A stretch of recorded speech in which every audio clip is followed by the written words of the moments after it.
Hey, everybody, welcome to Poduty in the News for Tuesday, July 25th, 2026. I've got a great guest joining me today, Kati Peterman, your fractional executive. Kati, I forgot to prep you on this, but I always ask my guests before I play the theme song, do you know what time it is? Time to party? It's time to party. What time is it?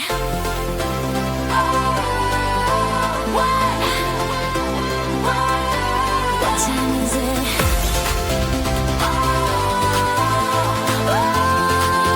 It's time for Poduty and the news. Poduty and the news. The only live news podcast about podcasting from the stage. Poduty and the news. Poduty and the news. The only live news podcast about podcasting from the stage.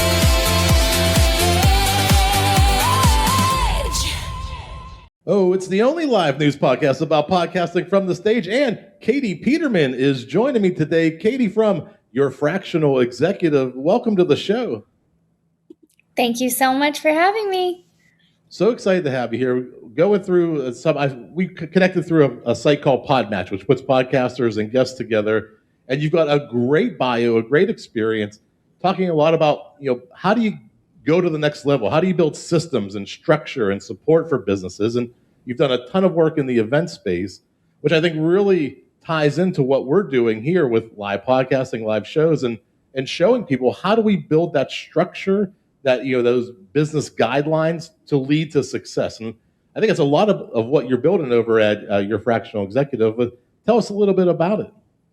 Yeah, thank you so much. And, Podmatch is a great example that it's very clear on the type of community that it's curated, which allowed two individuals like us that probably never would have met on the street or passing by. Maybe we would have never went to the same in-person event, and now we're here, which is great. So, I have an amazing team of fractional executives. I have been in the space for a long time and working with owners and founders, getting into businesses and exiting businesses myself. I really saw a need for high-level talent to be placed, but without the salaries and the long-term commitment. A lot of people don't hire executives because it comes with a very hefty payroll, but they are building something so amazing and great, and it needs to get out there. But as you know, we can't do everything ourselves. And sometimes you just need a seasonal or a part-time, right? A fractional short duration of a very high level A player to go and take your vision, your mission, and your dream to get it across the finish line. So I'm really passionate about supporting people and getting their dream, their vision, their company out there. And so we provide top talent to get things across the finish line. Yeah, and that's so important, especially in today's economy with businesses who want to scale fast, who have big dreams, but maybe not those budgets at this time. They're growing, they're seeing growth, but maybe they need that expert set of eyes or another perspective of how to get that going. And a lot of what you provide, those connections, can help them get over that finish line. Yeah, absolutely. And it's, a lot of people, even the bigger companies, you don't need some full-time executive. Sometimes it's just a waste of payroll. So it's really this is a model that works for everyone, even if you are on the bigger scale. And it's just about accessibility and connections. Awesome. And it's yourfrx.com. I believe that's the correct website. Yep. So go over. I'll put all the links in the show notes. You can connect with Kati, connect with yourfrx.com, Your Fractional Executive. All those will be in the show notes. And we also have what's called The Crew. After today's episode, Kati gets inducted into Poduty and The Crew. And The Crew is all the guests that have ever been on this show, that all their links, every show that they've been on, plus future shows, all get added to this one special page showing their expertise across many episodes and all their social links and bios. So check out The Crew page, connect with Kati, connect with your fractional executive, yourfrx.com. Kati, are you ready for our stories? I'm ready. Our first story, we're going to Elena Rumyansteva, curator, producer, and strategic director at Cifra, recently shared her thoughts on what makes live virtual events successful. Drawing from her experience producing global online art events and community gatherings, she outlined 5 principles: create intimacy, curate the audience experience, build community before the event starts, have a strong host who can guide the room, and end with intention. Elena argues that virtual events work best when they are designed as experiences rather than presentations. And that's a lot of what we talk about here is coming into a show, having that structure built out, having a plan in place. Because on a live event, a live stream, things don't always go as planned. There's things that happen. So you need to have contingencies. And the best events that I think come off looking flawless usually had the best plans, the best contingency plans, the best vision of what the show could be. And they plan for months to get to that level to be able to pull off something, so seamless, so flawless. I agree. I liked her speaking points and her bullet points. She talked about having it be clear and the intimacy and building the connection. I think whether it's live or in person or virtual, we sign up for things, right? And we've all been through this where it's so helpful when you know exactly what you are doing and what your role is going into something, and then what you're going to get out of it and who your point of contact is. So, having that host, like she said, having a point of contact, a designated host, what their role is, how you're going to show up, and then curating that environment before you get to something, even having 1 or 2 familiar faces before you go to an event or before you get into something really helps with that connection, and it really cements you to whatever you're doing and locks it in. So I thought she made so many good references on the intimacy and knowing exactly who your host is, what the expectations are. So that way you're engaged and you're actually participating in whatever it is that you're going to. Yeah, it really is all about that experience. And even as simple things like the check-in, registration, getting your badge, some conferences start off with a nightmare system where they didn't plan to get the people through the door, and there's 2, 3, 4 hour lines to get a badge. And that's not starting off on the right foot. Those people just arrived in town. They want to meet people that they've connected with in previous years, other business counterparts. They don't want to stand in line for 2 or 3 hours. And that's all part of that experience and planning for these flawless events. Even though some of these are virtual events, you still have to plan for that. How do people register? How do people get into the rooms? What's the experience like? Are they just sitting there waiting with a blank screen sitting up, or is there some interactive? Is there a pre-show, a host that's warming up the crowd and keeping them entertained? But when you plan for those things will tend to go a lot smoother. The reviews afterwards will be a lot better because you took the time to put something together that was a great experience for the crowd. Yeah, absolutely. I think just like you said, putting it together and planning ahead, if you've put so much effort into the event and everything beforehand, but you're not reiterating that to the client and they're just like, oh, it's fine. I can just show up 5 minutes before, or it's okay if I'm a half hour late, right? They need to know, like, do they need to be early? Do they need to read through? Is there homework before? What can they expect the first hour? Why should they show up on time? Like, you're making this event for people to join and to get into. And if they don't know, hey, you're rewarded for being on time, or this is what you have access to, and it's not clear on what they're doing, they lose the desire to show up and be intentional. Yeah, that really takes us into our next story. The first one was about planning for the guests, but whenever you do have a plan, how do you roll that out internally? And I think this really ties in a lot to the your fractional executive is how do you execute that internally? And speaking live from ATD 26 in Los Angeles, Tanya Tucker Collins, head of talent and growth at Intersect, discussed what separates programs that simply check a box from those that create measurable impact. The conversation focused on the importance of understanding organizational culture, using data effectively, building strong stakeholder relationships, and testing ideas through pilots and prototypes. Tanya also explored how leaders can evaluate whether an existing program should be maintained, improved, or completely redesigned. Had the wrong slide up there, but we'll fix all that in post. Yeah, Tanya really did a great job explaining, that great ideas succeed when they're designed around people instead of assumptions. And so when we're talking about planning and going through all of that, this planning, I would say, is designed around who is showing up and who's purchasing. So let's say you have a live or a virtual event, right? Who's actually buying the tickets? Like, don't just say, okay, we hit our goal of ticket sales, or we hit our registration goal. You have to go so much deeper than that, right? You have to gather the information of what is the show rate? Do we have a male audience? Do we have a female audience? That's very basic. But on top of that, do they own a business? What are they looking for? What are their top 3 issues? What's something we can solve today? And so that planning and that curated experience goes in way before even the show rate. Talking about these things internally when you're putting it together with your team and getting that buy-in too, getting buy-in internally so that you can do all these other things that Katie's talking about. You have to have the structure internally to roll out those experiences for your guests. So it's so important to get that organizational structure, getting buy-in from the different departments that are going to contribute. So we're kind of attacking on these first 2 stories, both sides of the coin. Like, how do you make a great experience? And how do you turn that into a great experience internally as well? A lot of people with that, they'll just kind of take it as is and shoot at the hip and be like, yeah, that was a good event, or like, we could have done better.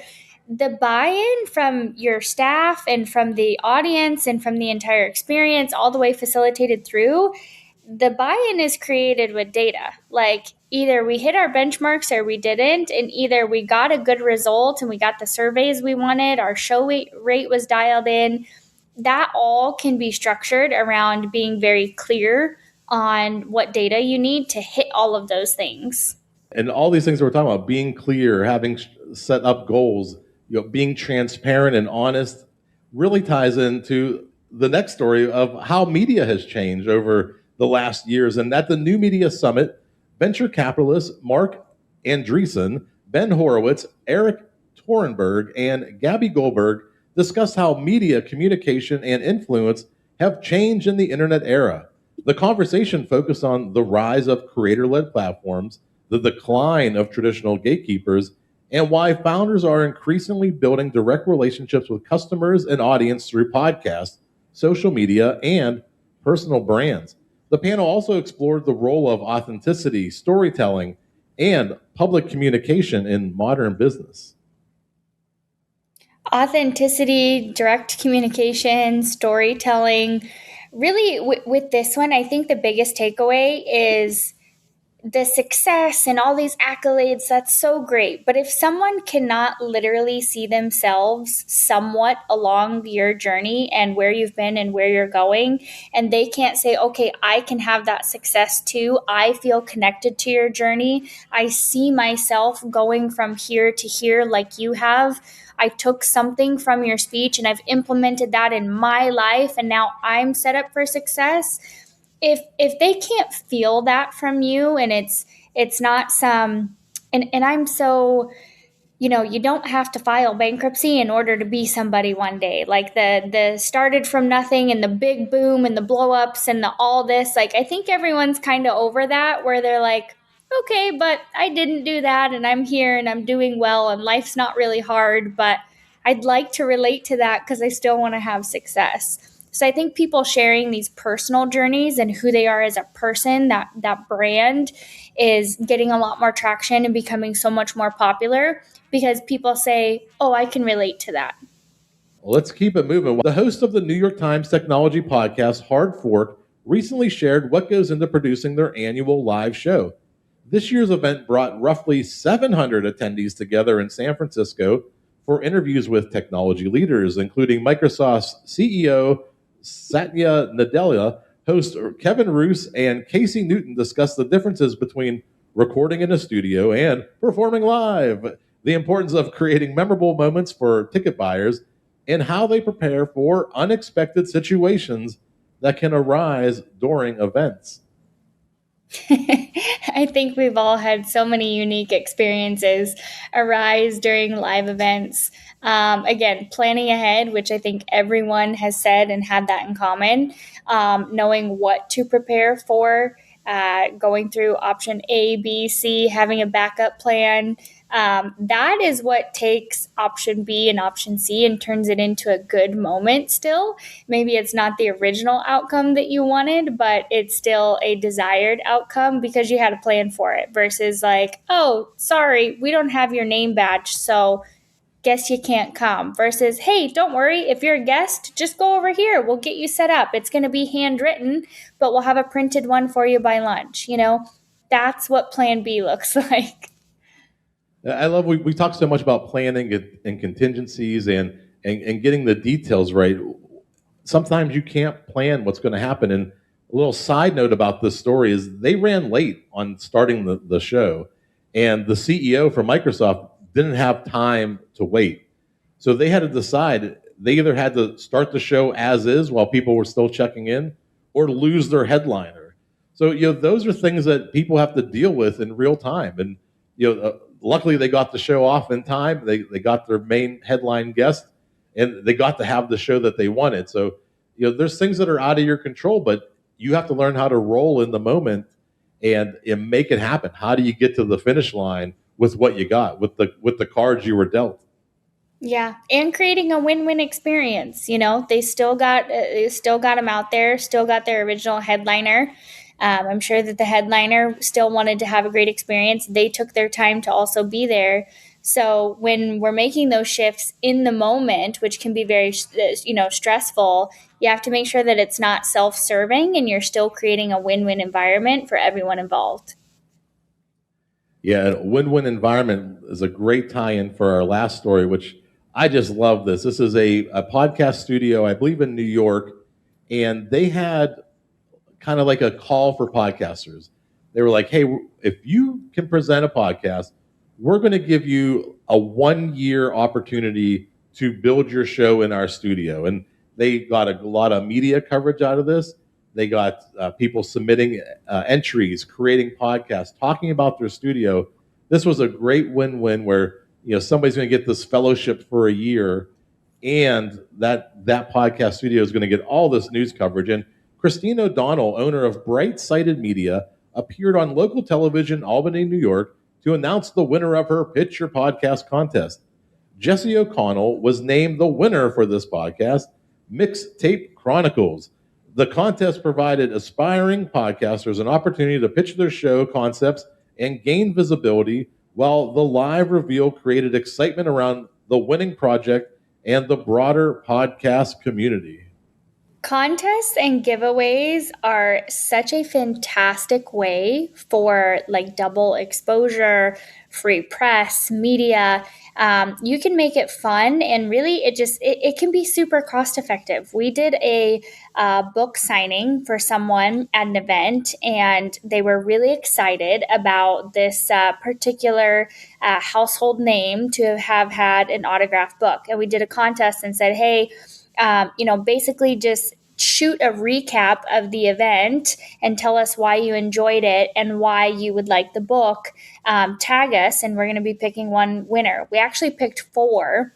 And so we shipped 4 autographed books, which I think cost us less than $150, right? $7.99 for shipping. And man, the press release and the social media coverage for that was wild over a book giveaway. Yeah, and it's tremendous amount of goodwill for the studio who's going to give away a year's worth of podcast recording.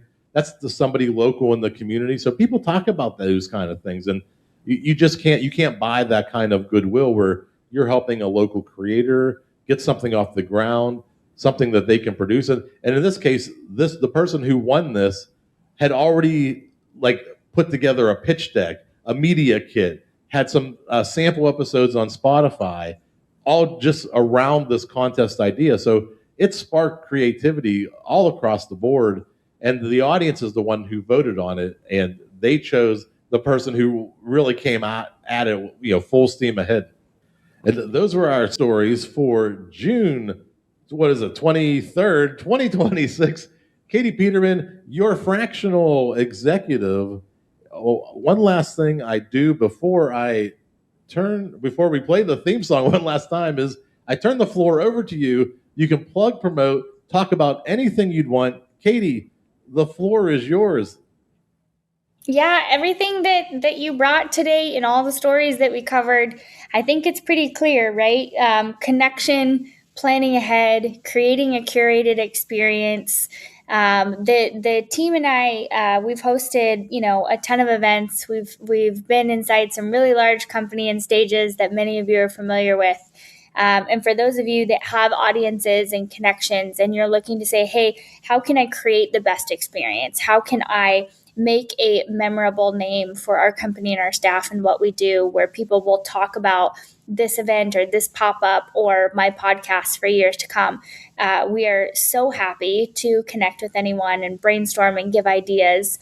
And so we'd love to connect with you. And I really appreciate these stories and how much thought goes into this. And I just want to say thank you so much for having me.